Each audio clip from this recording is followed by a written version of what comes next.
Bonjour à tous. Bon, nous sommes mercredi, il est 16 heures chez vous, 15 heures ici à Tenerife, et je suis heureuse d'être à notre rendez-vous, et je vous remercie d'être là. J'avais encore envie de faire un live léger, de vous parler de ma nourriture végétale et crue, et il y a quand même, on est en état d'urgence encore, oui, c'est une sorte de guerre là, mais c'est une guerre, c'est pas une guerre contre le coronavirus du tout. C'est une guerre qui est révélée, qui est générée à la lumière de cette pandémie qui n'en est finalement pas une. Et là, il ne s'agit plus... Donc c'est pour ça que c'est important pour moi de vous parler encore de ça. Et je ne peux pas faire autrement. Voilà. Encore une fois, la citoyenne prend le pas sur la raw chef, la chef en cuisine crue, parce que c'est important. Il se passe trop de choses en France. Et même si je vis en Espagne, je ne dis pas les Français ils, je dis les Français nous. Et je dis les Espagnols, ils. Donc je suis profondément française, une Française qui vit, qui a décidé de vivre, de planter ce qu'elle aime manger et de fleurir à Tenerife. Donc là, ce qui apparaît maintenant, c'est plus une question de réveillons-nous, c'est fédérons-nous. C'est pas réveillez-vous, là maintenant, je pense que tout le monde est amené indubitablement à se réveiller puisqu'il ne s'agit plus d'une crise du coronavirus, il s'agit du scandale du coronavirus. Le scandale que cette crise révèle, donc c'est très bien puisque quand on révèle toutes les corruptions systémiques, toutes les failles de notre système, de notre gouvernement, tous les mensonges d'État, elle les révèle et en même temps elle les génère de plus en plus. Et là, c'est une véritable pataugerie. C'est plus qu'une mascarade. On n'en est pas à dire on met les masques, on ne met pas les masques. Là, il s'agit vraiment de crimes contre l'humanité et tout ça explose dans tous les pays. Cette crise du corona, selon ce que nous savons aujourd'hui, doit être baptisée scandale du corona. Et les responsables de cette crise doivent être poursuivis pénalement et pour dommages civils. Sur le plan politique, tout doit être fait pour que plus jamais personne ne soit en position de pouvoir tromper l'humanité ou tenter de nous manipuler avec ses programmes corrompus. Et c'est pour ces raisons que je vais maintenant vous expliquer comment et où un réseau international d'avocats plaidera la plus grande affaire de délit civil de tous les temps, le scandale de la fraude Corona, qui s'est entre-temps transformé en probablement le plus grand crime contre l'humanité jamais commis. Les pays se fédèrent, font des recours collectifs. Et il y a une espèce de maillage comme ça, de beaucoup de gens qui se rassemblent, d'avocats surtout qui se rassemblent, parce que là on a surtout besoin d'avocats pour révéler ce qui est de l'ordre du crime contre l'humanité. Donc là maintenant nous ne sommes plus des complotistes, nous avons flairé le coup un petit peu en avance et puis tentons de relayer les informations qui maintenant de toute façon n'échapperont plus à personne, puisque tout est en train de se nettoyer. Cette espèce de panique, ce mensonge du gouvernement pour nous faire croire à une pandémie alors que ça n'en est plus une, pour aboutir à un vaccin, et puis après un traçage numérique, et tout ça pour aucune surmortalité. Tous nos grands experts en la matière, épidémiologistes, professeur Toussaint, professeur Perronne, professeur Raoult, enfin nous avons de nombreux experts en France qui dénoncent les choses. Donc professeur Perronne qui appelle le peuple à se révolter, donc là c'est clair, c'est pas de se réveiller, c'est de se révolter et de faire front ensemble pour que tout ça n'arrive plus jamais. Mes chers compatriotes, l'heure est grave car l'épidémie de Covid-19 est actuellement instrumentalisée pour générer la peur dans la population et pour mettre à bas nos valeurs patriotiques et républicaines. Nos décideurs ont totalement oublié les principes fondamentaux de l'éthique et de la science, sont en train de ruiner notre économie. C'est pour ça que j'ai rejoint l'association Le Bon Sens, qui est composée de Françaises et de Français de tous horizons, de toute formation, de toute profession, qui ont à cœur de dénoncer l'inacceptable et de se battre pour la restauration des principes fondamentaux de notre démocratie.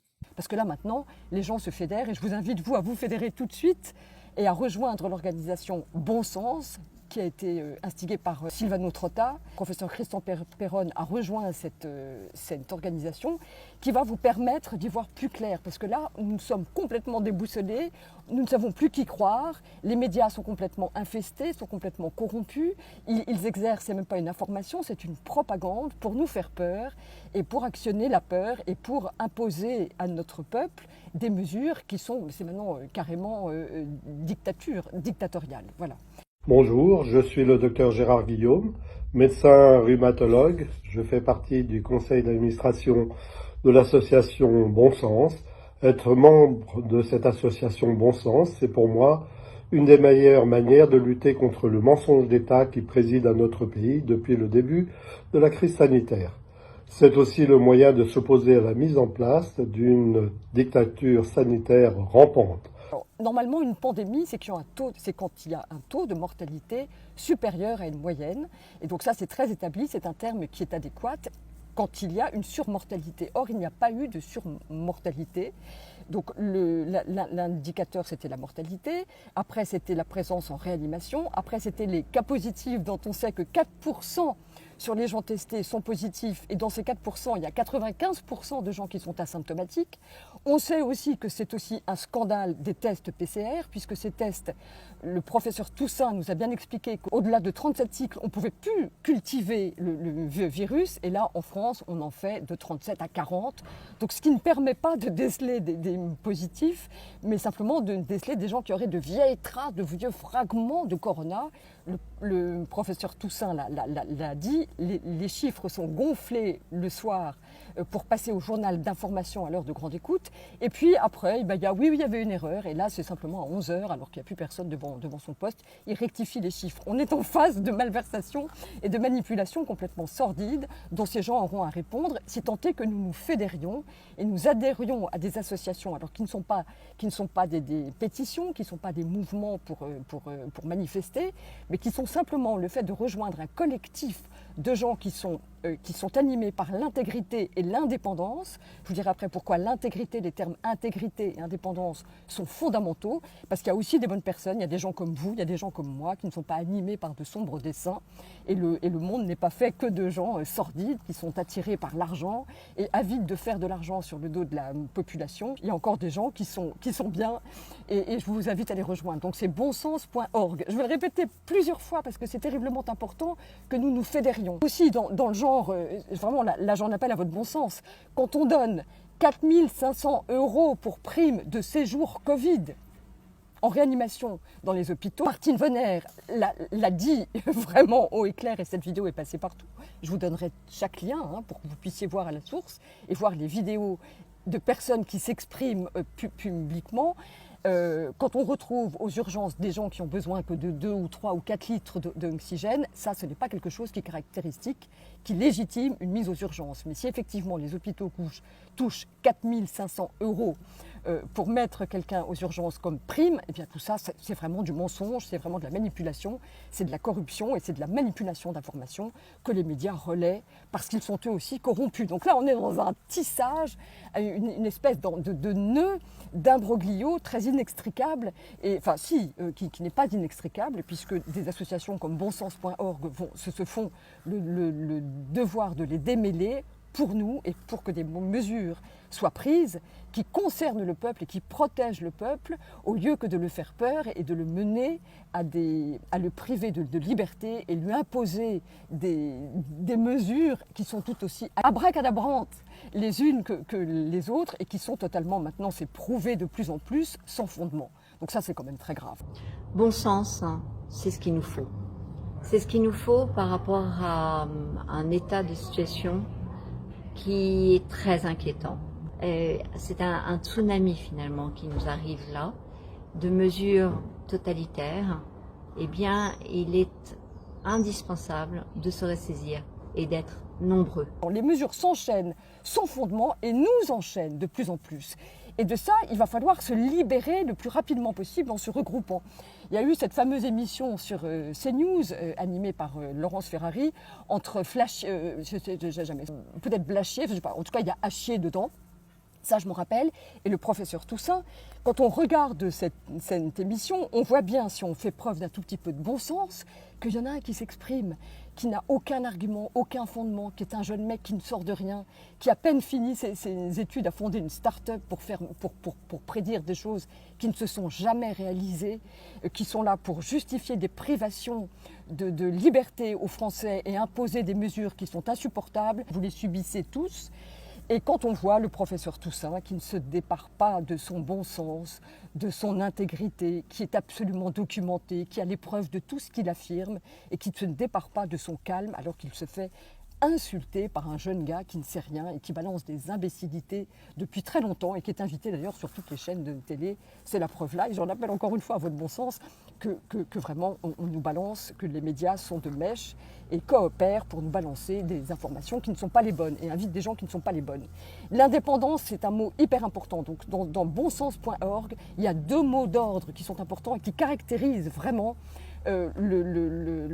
la charte idéologique de ce mouvement. Eh bien, c'est l'intégrité et l'indépendance. L'indépendance, c'est vachement important parce que nous sommes pris dans un sac de nœuds de dépendance. Dépendance numérique, dépendance médiatique.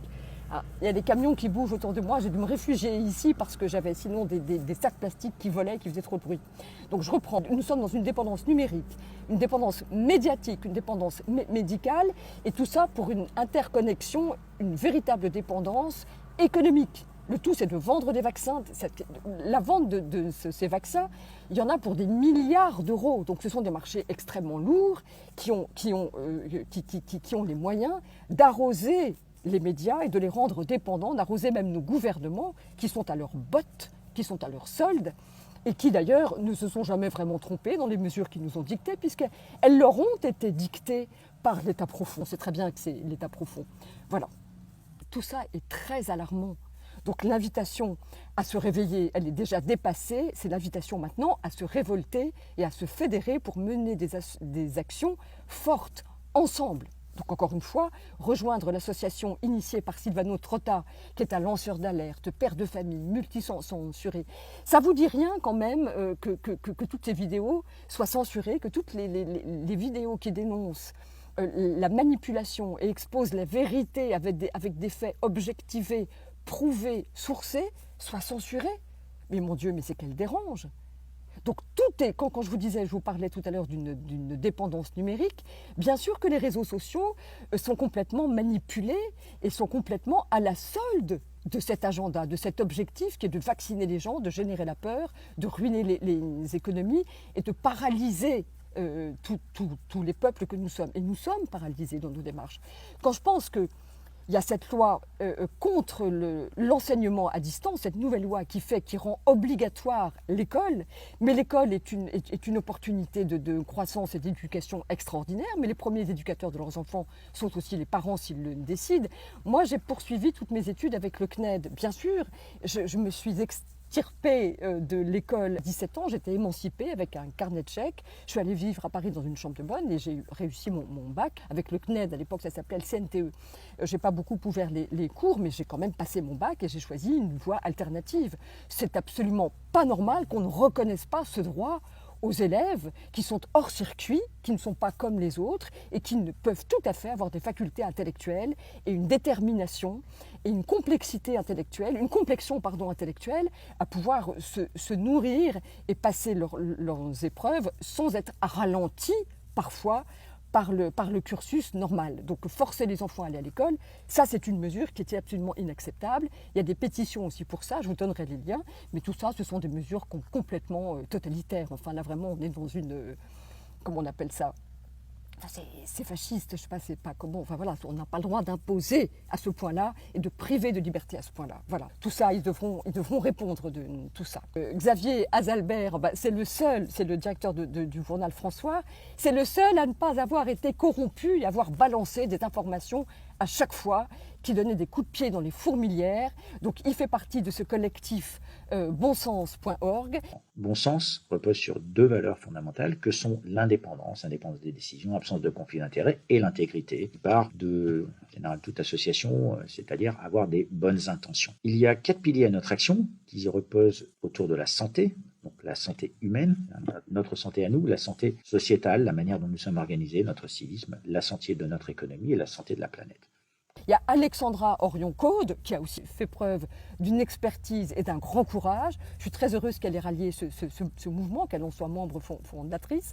Valérie Burgot, dont aussi, parce que nous avons besoin de nous entourer et d'être défendus par des gens par des avocats. Là, c'est vraiment un sac de nœuds qu'il va falloir démêler avec des experts. Et ils ont rejoint le mouvement bonsens.org et nous aurons beaucoup besoin d'eux. Parce que défendre les droits, c'est vraiment au plan de la justice. Et ça, ça relève de l'expertise. Valérie Bugeaud est une experte en la matière. Martine Bonner, qui a fait un coup d'éclat extraordinairement courageux et très précis. Et vraiment, voilà, donc on est tous très heureux qu'il y ait des femmes comme ça qui prennent la parole. Je m'appelle Martine Bonner, je suis médecin psychiatre et parlementaire.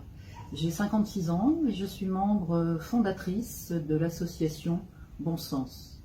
Depuis mars, la France connaît une situation exceptionnelle, un état d'urgence sanitaire qui se transforme progressivement en état d'urgence sécuritaire. Les citoyennes et les citoyens sont inquiets pour leur liberté fondamentale. Et en effet, il convient de pouvoir dialoguer, de pouvoir les informer, de pouvoir partager sur cette plateforme pour remettre la France dans le bon sens. Alors, rejoignez-nous.